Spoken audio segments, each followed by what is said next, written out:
ओम शांति। आज हम सुनेंगे 25/3/2023 के महावाक्य। प्रातः मुरली ओम शांति। बाप दादा मधुबन। बाबा ने कहा, मीठे बच्चे, यह वंडरफुल पाठशाला है जहाँ तुम्हें ज्ञान सागर पतित पावन बाप ज्ञान अमृत पिलाकर पावन बनाते हैं। ऐसी पाठशाला और कोई होती नहीं। प्रश्न है, बाप की कौन सी एक राय स्वीकार करो तो बाप हर पल तुम्हारा मदद करते हैं। उत्तर है, बाबा राय देते, बच्चे तुम जीन के मुआफिक मुझे याद करते रहो, खाते पीते चलते बुद्धि योग मेरे में लगाओ और सब तरफ से बुद्धि योग हटाते जाओ। तुम बाप और स्वर्ग को याद करने की सेवा करो, यही तुम्हारी मदद है। यह याद ही तुम्हें स्वर्ग का मालिक बनाएगी। ऐसी सस्ता सौदा है। हिम्मत रखो तो बाबा हर पल तुम्हारा मददगार है। हिम्मत मरना मदद खुदा। गीत है, मुझको सहारा देने वाला आ गया। ओम शांति। बच्चों ने गीत सुना। यह बच्चे बच्चे कहने वाला कौन है? जरूर बच्चा कहने वाला बाप ही है। यूं तो दुनिया में जानती है कि बच्चे कहने वाला एक तो है परमपिता, जिसको परम आत्मा यानी परमात्मा कहा जाता है। तुम सब बच्चे हो। तुम बच्चे मनुष्य से देवता बनने के लिए इस पाठशाला में पढ़ते हो। तुम जानते हो कि हमको बेहद का बाप पढ़ाते हैं। वही बाप भी है तो टीचर भी है। माता पिता के बहुत बच्चे हैं। बच्चे तो बहुत वृद्धि को पाते जाएंगे। परमपिता परमात्मा बैठ पढ़ाते हैं। यह वंडरफुल है ना? ऐसी वंडरफुल विचित्र पाठशाला दूसरी कोई होती नहीं है। बच्चे जानते हैं ज्ञान सागर जो पतित पावन है वही ज्ञान अमृत पिलाकर पावन बनाते हैं। गाते भी हैं, पतित पावन आओ। तो जरूर यह पतित दुनिया है तो पावन दुनिया भी है। नई दुनिया, नए घर को पावन दुनिया कहेंगे। फिर वही घर पुराना होना ही है। तो बच्चे जानते हैं यह पुरानी दुनिया है, नई दुनिया थी, वहाँ सुख था। बच्चों ने गीत सुना। वही तो सिर्फ भक्ति मार्ग के गाते हैं। तुम तो प्रैक्टिकल में हो। भक्ति मार्ग के गीतों को हम ज्ञान में ले आते हैं। तुम बच्चे जानते हो बाप सभी को वापिस ले जाने के लिए आए हैं। पतित पावन है तो पावन बनाकर ले जाएंगे। ऐसे ऐसे अपने से बातें करनी है। यह जरूर पतित दुनिया है। पावन देवताओं को व पावन सन्यासियों को पतित मनुष्य नमन करते हैं, परंतु पतित पावन एक बाप ही है। सभी उस पावन बनाने वाले को याद करते हैं, क्योंकि सारी दुनिया को दुख से लिबरेट करना यह बाप का ही काम है। दुख कौन देते हैं? विकार। विकारों का नाम क्या है? काम का भूत, क्रोध का भूत, अशुद्ध अहंकार का भूत। शरीर को भी भूत कहा जाता है, क्योंकि पांच भूतों अर्थात तत्वों का बना हुआ शरीर है। आत्मा तो उनसे न्यारी है। एक शरीर छोड़ा दूसरा लेती है। अब तुम बच्चे नई दुनिया भी देख रहे हो और उसके लिए पढ़ते हो। मनुष्य भी समझते विनाश होना है, महाभारी लड़ाई लगनी है, परंतु फिर क्या होगा यह नहीं जानते, क्योंकि गीता के भगवान को द्वापर में ले गए हैं। राजयोग तो गीता के भगवान ने सिखलाया है। श्री कृष्ण तो सिखला न सके। गीता में श्री कृष्ण का नाम डाल उनको द्वापर में ले गए हैं। यह ही मुजरा। हम तुम भी इस मुजरे में थे, अब निकल आए हैं। मनुष्य तो दुर्गति को पाए हुए है, हम अब ज्ञान से सदगति में दीन में जा रहे हैं। बाबा कहते हैं मैं ज्ञान सागर हूँ और कोई भी ज्ञान दे न सके। ज्ञान सागर एक को ही कहा जाता है, फिर उनसे ज्ञान गंगाएं निकलती है। शिव शक्ति ज्ञान गंगाएं कहा जाता है। वही भी पानी की जो बहती रहती है, ऐसे तो नहीं पानी की गंगा जहाँ चाहे वहाँ जा सकती है, नहीं, तुम ज्ञान गंगाएं जहाँ चाहे वहाँ जाकर ज्ञान दे सकते हो। वहाँ ही ज्ञान गंगा प्रकट हो जाती है। वही भी समझते हैं फलानी जगह गंगा निकली, फिर एक गौमुख बना देते हैं। वास्तव में गौमुख तो तुम बच्चियां हो, तुम गौ के मुख से यह ज्ञान निकल रहा है। तुम हो ज्ञान सागर से निकली हुई सच्ची सच्ची गंगाएं। तुमको सृष्टि चक्र के आदि मध्य अंत का नॉलेज समझाया जाता है। बाबा को ही नॉलेजफुल कहा जाता है। वही वर्ल्ड अलमाइटी सर्वशक्तिमान है। वही सब वेदों ग्रंथों को जानते हैं, सबका सार समझाते हैं। हर एक धर्म का शास्त्र एक ही होना चाहिए। जैसे श्रीमद् भगवत गीता एक है, बाइबल एक है। इब्राहिम ने आकर इस्लाम धर्म स्थापन किया, फिर उनके पीछे आते जाते हैं। वही जो उच्चारण करते हैं उनका फिर बाद में धर्म शास्त्र बनाते हैं। फौरन नहीं बनाते, उसी समय तो उनको धर्म की स्थापना करनी है। वही सब शास्त्र बाद में बनाते हैं। बाबा कहते हैं यह वेद शास्त्र जब तप आदि सब है भक्ति कल्ट, यह है ज्ञान कल्ट। भक्ति की आयु अभी पूरी होती है, फिर बाप आकर ज्ञान के पति तो पावन बनाते हैं।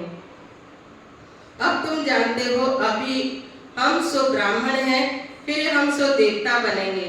84 जन्म का पूरा हिसाब किताब बुद्धि में है। अभी हम ब्रह्मा मुख वंशावली ब्राह्मण हैं। पहले हम शूद्र कुल के थे, अभी हम ब्राह्मण कुल के बने हैं। यह भी तुम ब्राह्मण ही जानते हो। देवी देवता धर्म वाले तो कोई है ही नहीं। हिंदू थोड़े ही जानते हैं कि हम असुल देवी देवता कुल के थे। अभी हम शूद्र कुल से हैं, शूद्र कुल के हैं। अपने धर्म को भूल, अपने धर्म भ्रष्ट, कर्म भ्रष्ट, कंगाल बन पड़े हैं। अभी बाप द्वारा तुम बच्चों ने हम सो हम का अर्थ समझा है। हम सो आत्मा परम धाम की रहवासी हैं। यहाँ आकर पाठ बजाती हैं। पहले पहले हम सतयुग में देवता कुल में आए, फिर वैश्य कुल में आए, फिर जाएंगे देवता कुल में। तुम जानते हो कितनी जन्म किस कुल में रहेंगे। बाकी बाबा एक एक जन्म का तो नहीं बैठ बताएंगे, नक्सोल में बताते हैं। बीज और झाड़ को जानो, बस बाप बीज रूप है। हम कल्प वृक्ष के भांति है।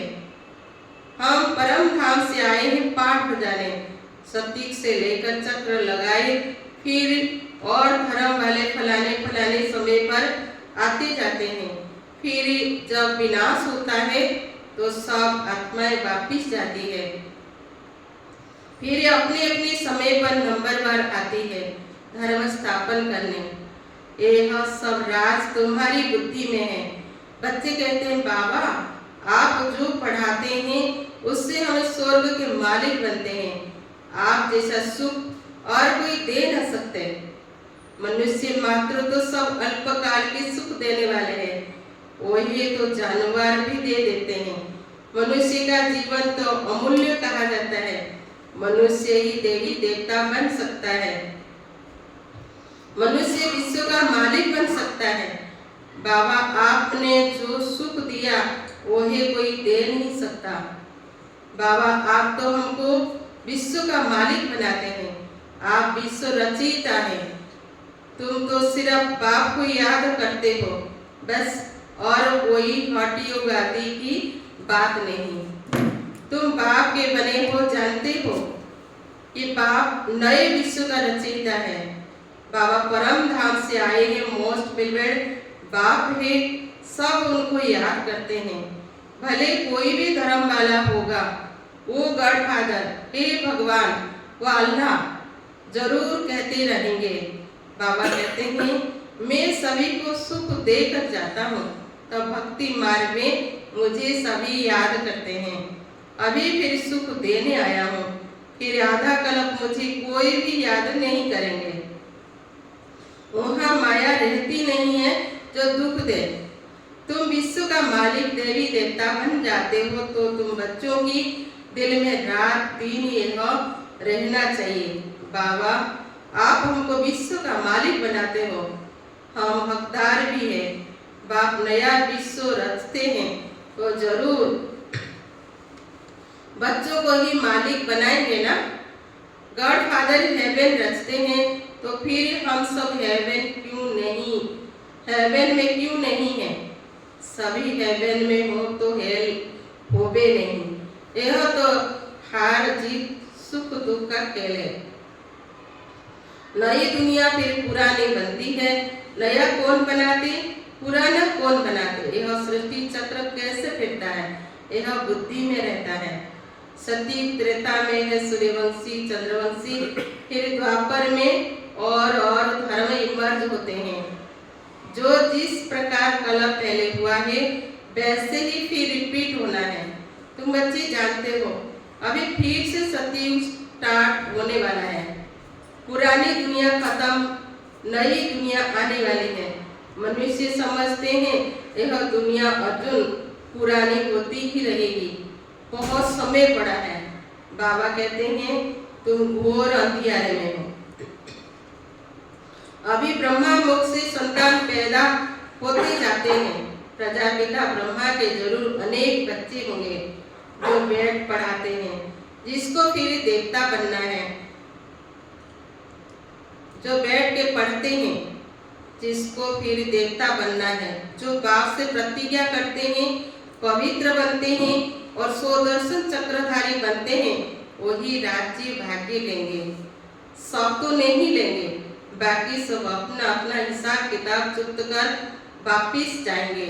बाबा देवता धर्म के फिर से स्थापन कर रहे हैं और सभी धर्म विनाश होना है। महाभारी लड़ाई भी सामने खड़ी है। यह हिस्ट्री ज्योग्राफी का राज गीता का भगवान वेद समझाते हैं। भगवान की महिमा अलग, श्री कृष्ण की महिमा अलग है। श्री कृष्ण को मनुष्य सृष्टि का बीज रूप वाल अलमाइटी अथॉरिटी नहीं कहेंगे। वाल अलमाइटी अथॉरिटी एक है। सूर्यवंशी की महिमा अलग है, चंद्रवंशी की महिमा अलग है, वैश्य और शूद्रवंशी की महिमा अलग है। हर एक की महिमा अपनी है। चीफ मिनिस्टर है, गवर्नर है, सब एक समान थोड़े ही हो सकते हैं। यह सब समझने की बातें हैं। मनुष्य थोड़े ही जानते कि तुम भारत को स्वर्ग बनाते हो। तुम अपने लिए राज्य स्थापन कर रहे हो गुप्त रीति से, नॉन वायलेंस से, न काम कटारे की हिंसा, न हाथ पांव चलाने की हिंसा, न गोली मारने की हिंसा। तुमको कोई हथियार आदि नहीं उठाना है। तुम ब्राह्मण जानते हो हम बाबा की मदद से कल पहले मुआफिक भारत को फिर से हीरे जैसा बना रहे हैं। एक है रूहानी सेवा। मनुष्य तो जिस्मानी सेवा करते हैं, हम बाबा की श्रीमत से श्रेष्ठ बन रहे हैं। बाकी सब मनुष्य मत से भ्रष्ट बनते जाते हैं। नीचे उतरना है जरूर। भक्ति भी पहले अव्यभिचारी होती है, वेरी गुड भक्ति। एक की भी पूजा करते, फिर सेकंड ग्रेड में देवताओं की करते, फिर तो कुत्ते बिल्ली पत्थर मिट्टी आदि 5 भूतों की भी भक्ति करने लग पड़ते। उनको कहा जाता है व्यभिचारी भक्ति। अभिविचारी से व्यभिचारी बन पड़ते हैं। अब बाबा तुमको अभिविचारी योग सिखलाते हैं। गृहस्थ व्यवहार में रहते खाते पीते सिर्फ बाप और बच्चे को याद करना है। मेहनत सारी इसमें है। भले अपने घर जाओ आओ, सिर्फ गुप्त रीति से बुद्धि से याद करो। मुख से राम राम अथवा शिवाय नमः कहने की भी दरकार नहीं है। सिर्फ बाबा को याद करो। बाबा ही गुप्त ज्ञान का सागर, सारे इसी सृष्टि चक्र का उनको पता है। उनको कहा जाता है परम आत्मा। वही यह आत्मा है। उनको उस बाप के ज्ञान मिल रहा है। इन सब बातों को धारण कर और फिर ही कराना चाहिए। बेचारे रास्ता ढूंढते रहते हैं, जानते नहीं है। तुम जानते हो शांति धाम है निर्वाण धाम, जहाँ से हम आत्माएं आती है। स्वर्ग है सुख धाम, नरक है दुख धाम मायापुरी। वही स्वर्ग विष्णुपुरी और ये है नरक रावणपुरी। बाबा कहते हैं तुम सिर्फ बाप और वर्षे को याद करो बस। अगर बीच में बुद्धि और तरफ चली जाती है तो उनको हटाओ। खाते पीते चलते फिरते सिर्फ मुझ बाप को याद करो। बहुत सहज है। समझो विलायत में कोई रहता है, उनकी मेम साहब हिंदुस्तान में है, तो दूर रहते भी उनकी याद बुद्धि में रहेगी ना। हम भी कितने दूर हैं, परंतु बुद्धि बाप को याद करना है, जिससे बहुत सुख मिलता है और सबसे तो दुख मिलता है। मनुष्य को कभी भी सदा सुख नहीं दे सकता। बाबा कहते हैं जीन के मुआफिक याद करते रहो बस।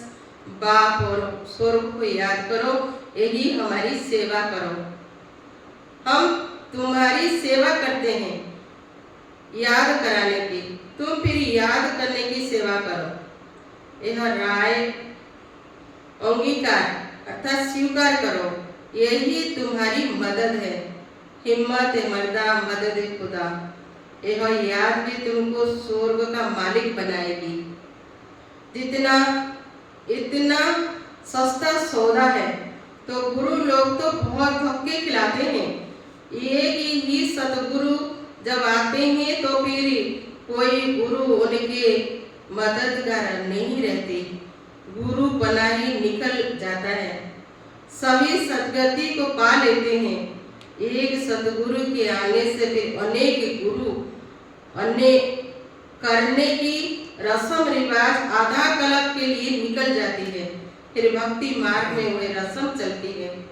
सती में गुरु कोई होता ही नहीं है, वहाँ अकाले मृत्यु कभी होती नहीं है। हेल्थ वेल्थ और हैप्पीनेस 21 जन्मों के लिए मिलती है, ऐसे और कोई दे न सके। तुमको बाप द्वारा ही हेल्थ वेल्थ और हैप्पीनेस मिलती है, बाकी सब निर्वाण धाम में चले जाते हैं। अच्छा, मीठे मीठे सिखिलादी सोदर्शन चक्रधारी बच्चों प्रति माता पिता बाप दादा का याद प्यार और गुड मॉर्निंग। रूहानी बाप की रूहानी बच्चों को नमस्ते। हम सभी रूहानी बच्चों की रूहानी बाप दादा को नमस्ते। धारणा के लिए मुख्य सार है। पहला पॉइंट, श्रीमत पर भारत को हीरे जैसा बनाने की रूहानी सेवा करनी है। गुप्त रीति से बाप को याद कर श्रेष्ठ बनना है। सेकंड पॉइंट, अपने आप से बातें करनी है, रूहान करने हैं। बाबा आपने जो सुख दिया है वह कोई दे नहीं सकता। बाबा आपकी पढ़ाई से हम विश्व का मालिक बनते हैं। आप नई सृष्टि रचते हो, उसके हम हकदार हैं। आज का वरदान है, भ्रुकुटी के कुटिया में बैठ अंतर्मुक्ता का रस लेने वाले सच्चे तपस्वी मूर्त भाव। जो बच्चे अपने बोल पर कंट्रोल कर एनर्जी और समय जमा कर लेते हैं, उन्हें स्वतः ही अंतर्मुखता के रस का अनुभव होता है। अंतर्मुखता का रस और बोलचाल का रस, इसमें रात दिन का अंतर है। अंतर्मुखी सदा भ्रुकुटी के कुटिया में तपस्वी मूर्त का अनुभव करता है। वो व्यर्थ संकल्पों से मन का मौन और व्यर्थ बोल से मुख का मौन रखता है। इसलिए अंतर्मुखता के रस की अलौकिक अनुभूति होती है। आज का स्लोगन है, राजयुक्त बन, हर परिस्थिति में राजी रहने वाले ही ज्ञानी तू आत्मा है। ओम शांति।